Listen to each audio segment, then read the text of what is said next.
Coucou,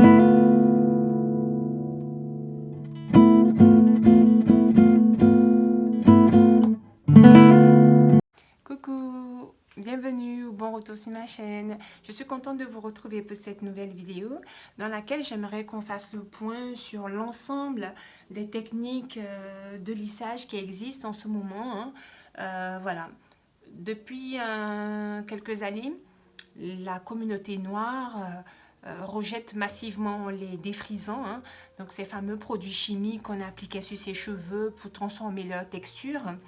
Ça a été quelque chose qui a eu beaucoup de, je ne sais pas si je peux dire succès, mais en tout cas beaucoup de gens utilisaient ces produits-là pendant des décennies, peut-être même des siècles, pour se raidir les cheveux. Au début, ce sont des produits qui nous avaient été imposés, en tout cas imposés à certains de nos ancêtres pour dénaturer, détruire leurs beaux cheveux crépus. On sait tous que la communauté noire a subi à travers ces phénotypes beaucoup de mépris, en l'occurrence les cheveux crépus, donc c'est quelque chose qui caractérise uniquement les noirs, tout comme on a pu être dénigré pour nos fesses rebondies, pour nos lèvres lipues et j'en passe, pour notre couleur de peau, bon, on sait tous, donc pendant longtemps, le cheveu crépus a été délibérément comme ça diabolisé, vilipendé, dénigré. Aujourd'hui, on est dans une démarche inverse. Les gens se disent, bon ben voilà, cette époque-là est révolue. Maintenant, on va bien faire comprendre la valeur de notre cheveu crépus et que toutes ces choses avaient été faites dans le but de nous rabaisser, de nous humilier et de détruire notre beauté et notre atypicité. Parce que c'était vraiment des choses qu'on avait que les autres n'avaient pas. Ils en étaient parfaitement conscients et qui certainement ça les rendait jaloux. Donc c'est de la pure méchanceté, de la cruauté de venir comme ça diaboliser quelqu'un jusqu'à aller dénigrer son apparence au point d'aller dans tous les moindres détails à la texture de ses cheveux et la couleur de sa peau et regarder sa bouche, regarder ses fesses et blablabla. Bon, le sujet de ma vidéo ici, ce n'est pas tellement cet aspect-là. Moi, je parle juste des techniques parce que là, il y a encore trop à dire. Là, je concentre plutôt la conversation du fait des produits qu'on utilise. Bon, je vais survoler vite fait délibérément, parce que si je dois parler de cet aspect du cheveu crépus et la politique, bon, on reviendra là-dessus à une autre occasion. Donc, je vais survoler délibérément vite fait comme ça cet aspect-là. Donc, comme on veut revendiquer désormais le cheveu crépus, beaucoup de femmes ont fait ce qu'on appelle le retour au naturel. Donc, on a banni dans nos pratiques, dans nos rituels de beauté, les fameux défrisants et tout ça, et on retrouve nos cheveux crépus, on en prend soin, et bon, c'est tant mieux, moi j'approuve ça à 100%. Il fut une époque où moi-même je me défrisais les cheveux chimiquement, mais j'ai arrêté, non pas pour dans cette mode l'aspect du retour au naturel, mais j'ai arrêté parce que tout simplement je n'aimais plus mes cheveux avec cet aspect défrisé. Je les trouvais affaiblis, dévitalisés même. Je n'étais plus du tout satisfaite de mes cheveux, je ne les reconnaissais même plus. J'ai préféré tout couper et puis bon, au fur et à mesure que ça repoussait, je faisais mes expériences capillaires. Voilà, aujourd'hui, bon, je porte les cheveux crépus, c'est vrai. Là, sur cette vidéo, ça n'en a pas l'air comme ça, mais mes cheveux sont parfaitement crépus. C'est juste que je me suis lissé récemment les cheveux. Et puis, bon, ben, le lissage tient encore. Voilà pourquoi sur cette vidéo, vous allez me voir avec cet aspect-là. Je me suis simplement lissé les cheveux avec un lisseur thermique. Je préfère le présenter. Voilà, donc c'est un lisseur comme ça, thermique, dont les plaques sont en titane. Je l'ai acheté dans la marque Coriolis. Je l'utilise pour lisser genre une fois par an mes cheveux tout au plus. Enfin, voilà. Donc, c'est quelque chose de parfaitement réversible. Aussitôt que je mouille mes cheveux, ils redeviennent crépus. Donc, ça n'a pas de conséquences ni d'incidence sur ma texture de cheveux sur du long terme. C'est vraiment quelque chose d'éphémère, de très provisoire. Bon, je referme la parenthèse. Donc, le retour au naturel, c'était l'idée qu'on sublime nos cheveux crépus et la plupart des femmes noires aujourd'hui suivent ce mouvement-là, revendiquent ça, c'est très bien. Mais depuis peu, j'ai constaté un parallèle. Aussitôt que les défrisants ont été rejetés par notre communauté il y a une nouvelle mode de produits qui arrivent sur le marché, un peu comme s'ils venaient remplacer le défrisant. Vous ne voulez plus acheter les défrisants, eh bien on va vous proposer autre chose qui ne s'appelle pas défrisant, mais qui va faire le même effet, mais qui ne porte pas ce nom. D'accord? Donc ça a été la mode de tout ce qui est lissage brésilien. Hein, on a commencé par le lissage brésilien, qui est un produit qu'on applique sur les cheveux et qui est censé faciliter le coiffage. Au début, il faisait croire que c'était réversible et que quand on faisait cette méthode-là, ça apportait des bienfaits aux cheveux, ça leur apportait des protéines, c'était sympathique ou quoi que ce soit. Et moi-même, je me suis laissée tenter par ça. J'ai bien voulu faire cette méthode-là. Mais quand je me suis renseignée, des gens m'ont dit que c'était à double tranchant, que sur certaines personnes, ça se passait bien, mais que sur d'autres, ça abîmait considérablement les cheveux, que ça les cassait à fond. Du coup, ça m'a un peu effrayée. Bon, j'ai pas voulu tester, donc j'ai renoncé à ça. Mais c'est vrai que sur le papier, ça paraissait intéressant. On me disait, oh, ben c'est génial, vous mettez le produit, vous passez les plaques chauffantes et ça va rebooster les cheveux. C'était comme une sorte de produit comme ça, là, super pour apporter des bienfaits à la fibre capillaire, pour la rendre plus belle, plus soyeuse, plus brillante et même plus forte, hein, puisque ça nous apportait des protéines, soi-disant. Mais en parallèle, ça contient énormément de produits chimiques. Et il y a aussi une contrepartie. Au fur et à mesure que vous pratiquez ces fameux lissages brésiliens, au fur et à mesure, vous allez constater que vos cheveux sont plus abîmés et vous n'avez plus le côté glamour qui vous attirait au départ. Donc ça, là, ça a eu aussi une mode, ça a été une mode très, très, très fracassante.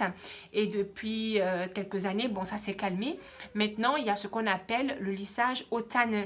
Donc le lissage au tanin, c'est le même principe, c'est des produits qu'on applique sur les cheveux, ensuite les gens passent des plaques et ces produits-là, il paraît que le tanin en tout cas, il a un effet plus naturel. A priori, il ne contient pas de produits chimiques, mais cette pratique, il me semble que dans certains cas, c'est réversible. Il me semble que si vous le faites genre une fois sans renouveler, vous pouvez retrouver votre texture de cheveux plus ou moins crépue. Voilà. Donc ça peut intéresser peut-être des femmes qui ne veulent pas avoir leurs cheveux crépus tout le temps, qui préfèrent avoir une texture plutôt curly ou même lisse, sans pour autant retourner au défrisage.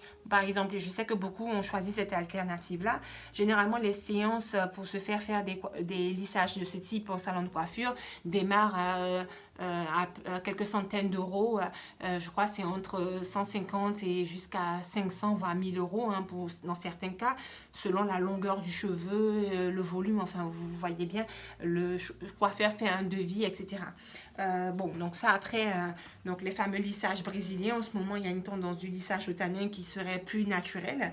Et il y a aussi une nouvelle mode qui se réveille depuis peu, qui s'appelle le lissage japonais. Donc en anglais, ils disent le Japanese Straightener. Donc il y a une marque qui est spécialisée là-dedans qui s'appelle Lissio, qu'on trouve un peu partout sur certains sites de vente de produits capillaires. Donc pareil, là encore, c'est un produit qu'il faut appliquer sur les cheveux. Ça ressemble beaucoup au processus du lissage brésilien. Hein. Donc on applique ce produit-là, on passe les fers et ça lisse les cheveux par contre de façon irréversible. Donc là, ça a vraiment le même effet qu'un défrisage.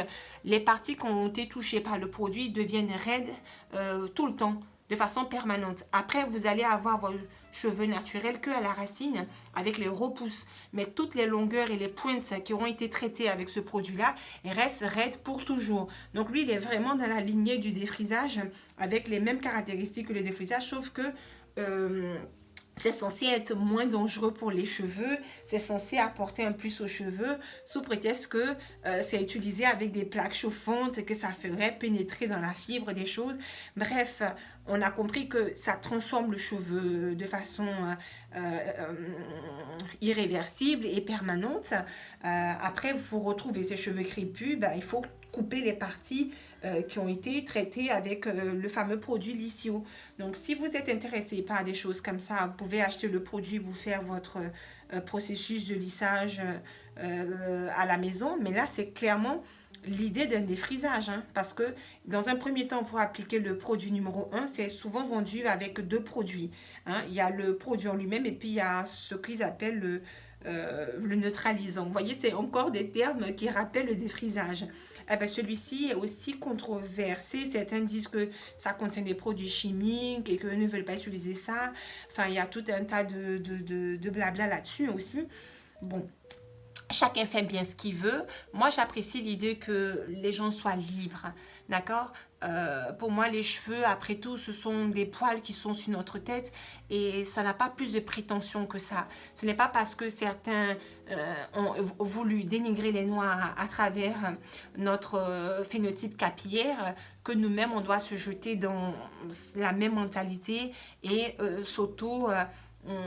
comment dirais-je, critiquer sous prétexte que certains portent leurs cheveux crépus ou non. Malgré le succès et le retentissement du retour au naturel, je ne cautionne pas qu'on puisse mépriser les gens qui portent leurs cheveux transformés. Par exemple, parfois je trouve que certaines femmes sont accablées de reproches parce qu'elles se défrisent toujours les cheveux ou qu'elles utilisent ce type de méthode pour raidir leurs cheveux parce qu'elles sont taxées d'être complexées ou quoi que ce soit. Pas du tout. Il y a des gens qui aiment avoir leurs cheveux lisses, ça les regarde. Et puis, contrairement à ce qu'on croit, il n'y a pas que dans la communauté noire que les femmes transforment leurs cheveux. Ça, c'est une pratique qui est répandue dans le monde entier. Toutes les femmes transforment leurs cheveux. Vous croyez vraiment qu'il n'y a que les femmes noires qui utilisent des lissages brésiliens, des lissages au tanin ou des lissages japonais? Rien que par rapport au nom, déjà, ça prouve même que ça ne peut pas être des pratiques de femmes noires, puisque lissage japonais, ça a été créé par les Japonais. Ben voilà, donc ces gens-là, eux aussi, se lissent les cheveux. Ça ne fait pas de problème dans leur communauté respective. Pourquoi chez nous, les Noirs, dès qu'il y a une pratique qui est faite, on va tout de suite s'imaginer que c'est lié à des complexes ou quoi que ce soit. Ce sont juste des rituels de beauté. Ça n'a pas plus de prétention que ça. Et puis, il faut arrêter de politiser tout et n'importe quoi. En tout cas, laisser les gens vivre avec leurs cheveux comme bon leur semble. Voilà, parce que cet aspect de tu dois nous rendre des comptes, tu n'as pas tes cheveux crépus, attendez, c'est complètement liberticide et contraignant. On ne peut pas forcer quelqu'un à avoir ses cheveux crépus ou non. D'ailleurs, plutôt que de vilipender les gens qui portent leurs cheveux crépus, je préférais que ces personnes-là proposent leur aide pour les entretenir, pour les coiffer. Mais par exemple, si vous ne supportez pas de voir des gens qui n'ont pas de cheveux crépus, qui sont noirs, allez les voir et puis dites-leur, ben, écoutez, reviens au naturel, reviens aux cheveux crépus et je me propose de te coiffer gratuitement. Je me mets à ta disposition dès que tu as besoin de soins ou de manipuler tes cheveux, tu fais appel à moi et je fais tout ça pour toi. Voilà, parce que les personnes qui souvent se maintiennent dans des pratiques de transformation de leurs cheveux crépus, c'est surtout parce que c'est des gens qui n'ont pas envie de manipuler des cheveux crépus parce qu'ils ne savent pas s'y prendre et que ça ne leur plaît pas, ils ne sont pas habitués à ça et qu'ils appréhendent et que même ils trouvent que c'est plus facile, et il faut le reconnaître que c'est vrai, c'est quand même plus facile de s'occuper d'un cheveu qui est raide comme ça que peut-être de démêler au quotidien des cheveux crépus, qui ont des petites boucles resserrées. Enfin, il y a des gestes à connaître, il y a des rituels qu'il faut se réapproprier et tout le monde n'est pas forcément dans cette démarche-là, tout le monde n'a pas forcément cette passion-là et même jusque dans les salons de coiffure, c'est très rare de voir des coiffeurs noirs ou des coiffeuses noires qui maîtrisent l'entretien du cheveu crépus. C'est ça qui est malheureux. Donc souvent quand on se déplace, même quand on fait la démarche de revenir au naturel et qu'on a besoin de professionnels qualifiés pour nous aider à prendre soin de nos cheveux, à les revaloriser, à les rendre beaux, on a affaire à des gens qui eux-mêmes ne les connaissent pas. Ils ne proposent même pas ce type comment dirais-je, de prestations. Quand vous entrez dans un salon entre guillemets afro, très souvent on vous propose de faire des tresses, voilà, des choses comme ça. Donc c'est vraiment des techniques de coiffure, mais ils ne sont pas tellement orientés vers les soins. Parfois ils vont même jusqu'à demander, il y a même des clientes qui viennent parfois avec leurs propres produits, tellement que ce n'est pas axé là-dessus. Bon, vous trouvez toujours des shampoings, des après-shampoings et des produits capillaires qui sont vendus sur place, hein, c'est pas la question. Mais il n'y a pas cette culture de on a perdu cette habitude-là. Moi, je me souviens que quand j'étais petite, dans des salons de coiffure, on proposait des forfaits, shampoing, plus bain d'huile à la cliente. Donc, elle arrivait, et puis certaines clientes offraient, à l'époque, il y avait les défrisages. Hein. Donc, vous pouviez faire votre défrisage ou votre retouche de défrisage. On vous faisait un shampoing ou vous pouviez juste venir faire un shampoing plus un bain d'huile. Voilà, les cheveux étaient bien entretenus. Donc, malgré qu'ils étaient défrisés, les cheveux étaient toujours beaux. Hein. Donc, imaginez si on revenait à ces pratiques-là sur cheveux crépus, ça serait encore mieux. Parce que là, les cheveux sont dans leur état naturel, non agressés. Et puis, quand on reviendrait à appliquer des bains d'huile avec un effet professionnel, ça serait génial. Mais bon, les coiffeurs ne proposent même plus ça. En tout cas, nous qui vivons ici en métropole, c'est très rare de voir des coiffeurs dits afro qui proposent ce type de prestations. Franchement, je ne sais pas où là où vous vivez, s'il y a des choses comme ça. Mais moi, par exemple, il n'y a pas grand-chose. Hein. Si vous voulez par contre vous faire des tresses, des coiffures comme ça avec des techniques ou vous faire un défrisage, là, il y en a plein partout, il n'y a pas de souci. Mais pour aller demander quel soin est le plus adapté pour vos cheveux crépus, est-ce qu'il y a moyen de faire un bain d'huile, la coiffeuse va le faire. Mais il faudra venir avec vos propres produits parce qu'ils ne disposent même plus de produits pour faire ce genre de choses sur place. Et ils n'ont même plus, ça c'est encore plus flagrant, ils n'ont plus les appareils de l'époque. Il n'y a plus de casques chauffants dans les salons de coiffure afro. Les femmes, elles travaillent toutes, les coiffeurs, coiffeuses afro, travaillent tous et toutes avec le sèche-cheveux. C'est pas comme avant où on entrait sous le casque pour sécher ses cheveux de façon uniforme et moins agressive, plus douce, etc.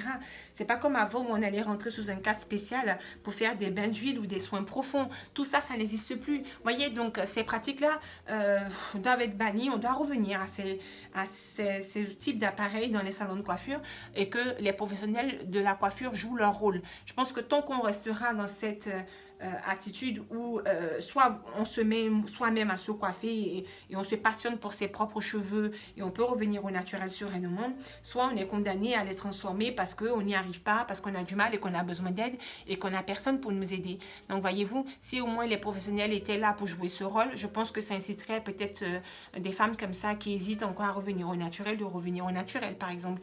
Mais ceci étant, moi je trouve que chacun est libre de porter ses cheveux. Je n'aime pas les contraintes, surtout pour des aspects futiles. Après tout, ce ne sont que des cheveux. Les cheveux, c'est quelque chose qui se renouvelle en permanence. Vous pouvez les laisser pousser, comme les couper. Enfin, voilà, ils poussent chaque jour un tout petit peu, par mois, etc. On les perd aussi. Donc, il y a quelque chose... Ce n'est pas nous qui gérons ça, ça se met en place tout seul. Hein?